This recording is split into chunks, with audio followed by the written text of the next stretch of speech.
सहा नहीं जाता, कैसे खुद को रोक लूं मैं, रहा नहीं जाता।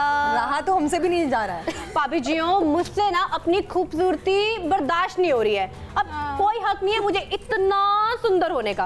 अब मैं सोच रही हूँ किसी ब्यूटी कॉन्टेस्ट में ना पार्टिसिपेट कर ही लेती हूँ। टिम्मी भाभी, आपसे अपनी खूबसूरती बर्दाश्त नहीं हो रही ना? हमसे तो आप ही बर्दाश्त नहीं हो रहे हो।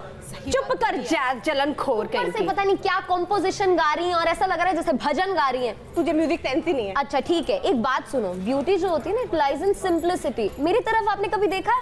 वो होती है ब्यूटी। अच्छा जैज, जरा मेरी सुनो। जब छाए मेरा जादू कोई बच ना पाए। मेरी खूबसूरती से ना अच्छे नहीं बच पाते। और जो टिम्मी भाभी आप अपनी तारीफ की जा रही ना खूबसूरती की, बोले जा रही है, मेरे सामने तो ना ही करे तो ही अच्छा है। अरे भैया बस करा है, तीनों के तीनों जब से चप्पड़ अपनी तारीफें किए जा रहे हो। आप भी शुरू हो जाओ। ई टिम्मी भाभी बताओ खूबसूरत, वो हमरे पीपर के पेड़ वाली चुड़ैलिया इनका देख लेना तो वो डर के भाग जाए। और शिल्पा भाभी आप खूबसूरत, सब बता जज ही नहीं रहा है नहीं तो। और ये जैज देखा, ये अपने आप का सिंपलिसिटी और खूबसूरत पता नहीं क्या बता रही हैं। ये तो कहीं भी पगला जाती है, एकदम साइको है साइको। अरे भैया देखा, खूबसूरत का मतलब होता है कि वो सीरत से भी खूबसूरत होए, हैं कि नहीं? और वो कौन है? अरे ये देखा, जस्ट लाइक मी। वो तो दिख रहा है। ये कस्तूरी भाभी डायन से कम नहीं हो आप। हाँ भाभी जी, व्हाट वाज आई सेइंग, हाँ मुझे ना अपने आप को पैम्पर करने का मन कर रहा है। मेरा मन कर रहा है कि मैं किसी सैलून चली जाती हूँ, मैनिक्योर पेडिक्योर, और मैं सोची थोड़ा हेयर स्पा और हेयर कलर भी ले लूँ। क्योंकि एक्चुअली बात क्या है ना कि मेरा ज़्यादा से ज़्यादा टाइम ना सैलून में ही जाता है, मेरे पास टाइम ही इतना खाली है। वैसे जैस कर भी क्या सकती है इसके अलावा? पैम्परिंग, तू झाड़ू ले गया, तेरी पिटाई करूँ, तेरी सारी पैम्परिंग हो जाएगी। वैसे एक गल बताती हूँ, बुरा ना मानियो। हाँ। अब तू इतने खाली टाइम तेरे पास में है तो एक बेस्ट फार्मूला है जी टिम्मी भाभी के पास में, जिससे तेरी जिंदगी हो जाएगी खुशहाल। वैसे टिम्मी भाभी, वो फार्मूला आप बता ही दो जिससे हम सबकी जिंदगी खुशहाल हो जाए, हम सबकी लाइफ में खुशियाँ ही खुशियाँ आ जाए। बताते। वैसे मुझे एक बात तो पता है कि आप सब भाभीजियों के होते हुए खुशियाँ तो आने से नहीं। अरे टिम्मी भाभी इनका छोड़ो आप। वैसे तो हम ना अपने वो मरदवा और अपने गुलाबों और हीरा मोती के साथ तो बहुत खुश हैं, एकदम खुशहाल जिंदगी है हमारी। लेकिन आप अगर फार्मूला बता रहे हो तो बता दो, काहे कि वो का है ना, आजकल हमारे पास ना वक्त काफी ज्यादा है। मुझे पता है नहीं बर्दाश्त हो रहा आप लोगों से। तो पहले बताओ किस किस के पास में खाली टाइम है?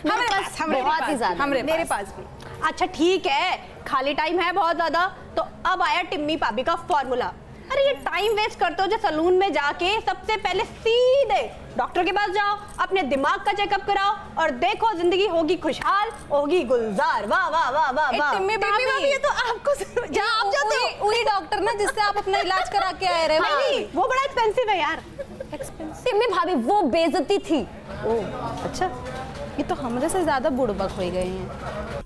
टिम्मी भाभी आप ना दवा खाओ, बहुत ज्यादा सठिया गई हो आप। वैसे ना हमारे हस्बैंड जो है ना, हमारे मर्दवा, वो हमसे बहुत कहा था कि ब्यूटी पार्लर जाया करो, ब्यूटी पार्लर जाया करो हैं, और अपनी खूबसूरती का ध्यान रखा करो। तो ना हम अपनी खूबसूरती का ना तनिक ध्यान रखे लगे।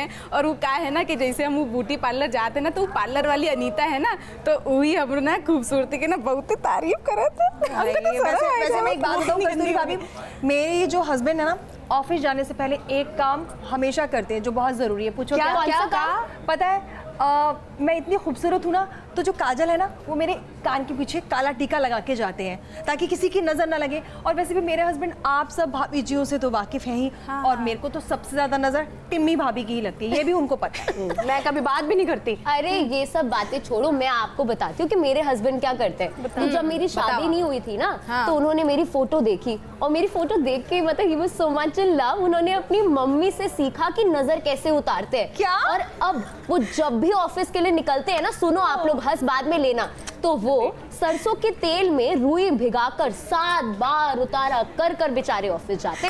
हमका ये बात बतावा कि शादी से पहले वो फोटो देखे रहे तो मना नहीं किया। दिल कर रहा है इस बात पे गरम गरम चाय तेरे मुंह पे फेंक दूं। वैसे ना आप सबकी जो बातें सुन के ना मुझे एक बड़ा ही गंदा गाना याद आ गया है, तो मैं गाती हूँ आप लोगों के लिए। इरशाद। ये मैं गीजे सी जुल्फे तुरुरु तुरुरु, ये गंदे गंदे बाल देखी जो मैंने भाभियां तुरुरु तुरुरु हुआ है बुरा हाल। तो इसे बुरा हाल है। अब तो आपकी बकवास बातों पे भी हंसी आने लगी है। मेरी प्यारी जैस।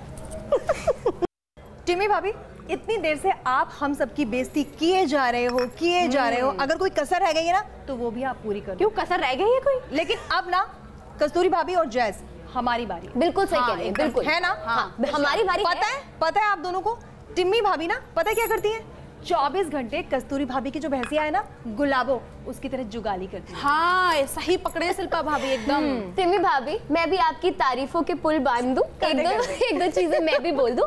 तो ये जो हमारी टिम्मी भाभी है ना, ये खूबसूरती जो कि थोड़ी बहुत भगवान ने इन्हें नवाज दी है, और बेवकूफी का एकदम परफेक्ट एग्जाम्पल है। बिल्कुल सही कहा। पता है अभी भाभी इन्होंने मुझे रिसेंटली क्या कहा? अभी इन्होंने मुझे फोन किया और मुझे कहा, अरे पता है जैज, मैंने ना सबसे ब्यूटीफुल महिला देख ली है। मैंने कहा अच्छा, क्या बताइए मुझे। तो उसमें आगे इन्होंने मुझे बोला कि फिर मैं आईने से हट गई। ये इनकी बेवकूफी की हद गई इस बात से। कोई बात नहीं, अरे तू देखा जाके आईना टूट गवा होई। वैसे ना इनका तो भैया आलम में ना पूछो, ये इतना हमसे एक दिन कहत का है रोटी बनावत रही तो हमसे कहते हैं, कस्तूरी भाभी आजकल ना ये रोटी भी हमार खूबसूरती देख के ना जल जात है। अब भैया इनका कौन बताए कि खूबसूरती नहीं, तोहरा बेवकूफी से वो रोटियां जल जात है। टिम्मी भाभी से यही उम्मीद की। वैसे भाभी जी हो, आपकी बकवासें खत्म हो गई हो तो I am liking it actually. मुझे कोई फर्क नहीं पड़ता आपकी बकवास। भाई तो आप सुनत और नहीं रहे हो। वैसी बात एक बार आपको बताती हूँ कि मुझे एक समझदार आदमी ने पता है क्या बात बोली है? क्या? अगर कोई आपकी बेइज्जती करे तो कभी मायूस नहीं होना है। आपको ही बता रही हूँ, कभी मायूस नहीं होना, क्योंकि जो है नाम वाला वो ही तो बदनाम है। हाँ जी। सर दर्द हो गया है मेरा, पका के रख दिया है भाई। मैं तो चली। पता है एक बात मैं आपको बोलूं टिम्मी भाभी, बुरा मत मानना, और मान भी लिया तो मेरा क्या जा रहा है। आप ना मुझे बर्दाश्त नहीं हो रहे, सहन नहीं हो रहे, और ना इलाज की जरूरत ना हमें नहीं आपको है। रास्ता वही है, निकल। वैसे जैज भाई कुछ भी हो, मैं तो अपनी टिम्मी भाभी को छोड़ के किसी भी कीमत पे नहीं जाऊंगी। आप सबको तो पता ही है ये मेरी कितनी अच्छी दोस्त है। अरे बाबा, इनका मानसिक संतुलन पूरी तरह से बिगड़ गया है, इसलिए इनका इलाज अब मुझे खुद ही कराना पड़ेगा। अरे शिल्पा भाभी, हमरे गांव में ना एक तो हकीम रहे, तो वो हमका सिखाए हैं कि ऐसे लोगों का इलाज ना कैसे किया जाता है। कैसे किया जाता है? अरे वो झाड़ू लेके आवा तनिक, हम इसका अब ही इलाज करते हैं, अब ही झाड़ू से करेंगे। वैसे जो है नाम वाला वही तो बदनाम है, मेरे अंगने में इन सड़ी भाभी जियों का क्या काम है। और जिसे टिम्मी भाभी से है जलन, चुपके से निकल जाए, वरना टिम्मी भाभी के पास उसका भी इंतजाम है, बोले तो उसका इलाज है। आओ सबको बताऊं।